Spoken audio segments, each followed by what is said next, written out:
Hello, Josh Stevens here, Head Geek at SolarWinds. Today we're here to talk about how to manage your data center with the new version of Orion. Managing data centers is a complex task. Data center resources include networking resources, storage area network resources, computing resources, both physical and virtual, and managing that all together can be something that most management systems have a hard time with, but the new version of Orion does very elegantly. Today I'm here keeping it real with my good friend and senior product manager, Brandon Shop. Brandon, thanks a lot for coming on the show and tell us about the new features in Orion. Sounds good, Josh. So first off, we focused around virtualization.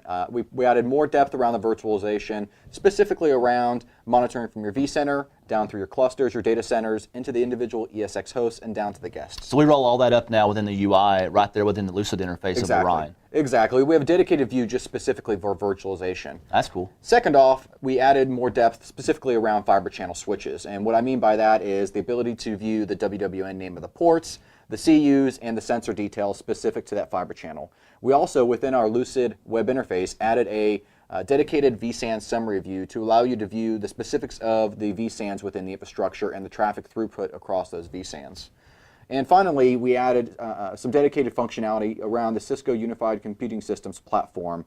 And what that does is provide the ability to you to have a single unified view into that chassis. So it gives you a single unified view into the server, the fiber channel within the UCS, as well as the networking components within the UCS chassis within a single view. Oh, it sounds fantastic. I mean, the Cisco UCS is great technology. It is. Love to see it managed within Orion.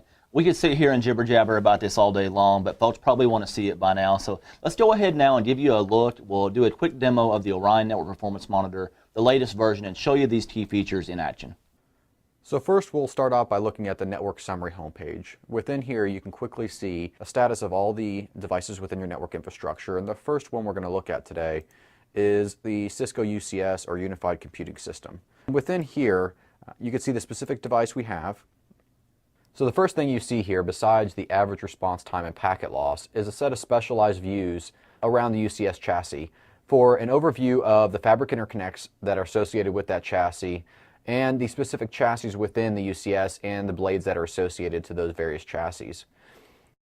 Here you also see, specific to the fiber channel switch within here, the connectivity units and its status, as well as the vSANs that belong to this UCS chassis. Now drilling into specific UCS chassis, you can see the status of the fans, as well as the power supplies that are associated with these fans.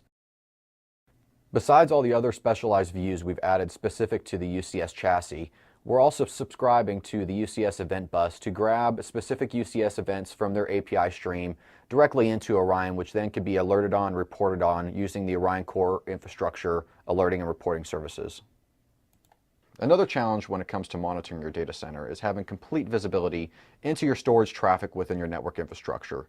Within the Network tab, we provided a virtual storage area network summary view, which gives you full visibility into the total vSAN traffic within your infrastructure, including by vSAN, with the ability to drill down into specific fiber channel switches, as well as see the ports associated with that fiber channel switch. Now within this view, you have dedicated detailed information specific to that switch, such as connectivity unit statuses and the other list of vSANs that are associated to this specific switch. Another challenge many users have within monitoring their data center is specifically around virtualization. Having the ability to pull their VMware infrastructure at the ESX, the host, the data center, and the cluster level, and within here having the ability to view the status of those ESX hosts and the guests within that host, as well as host by percent memory used, network utilization, and other key metrics around your virtual infrastructure. A data center consists of many different elements, from your servers to your network devices to the back-end storage infrastructure.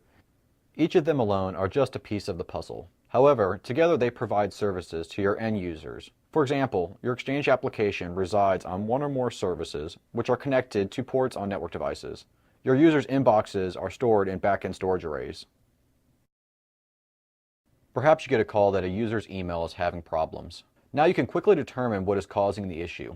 In this specific case, a network switch is down, causing the Exchange server to be inaccessible. Without groups, you may have wasted time identifying the root cause. For more information, go to solarwinds.com where you can learn more about monitoring your data center and download a free evaluation. Thanks and have a great day.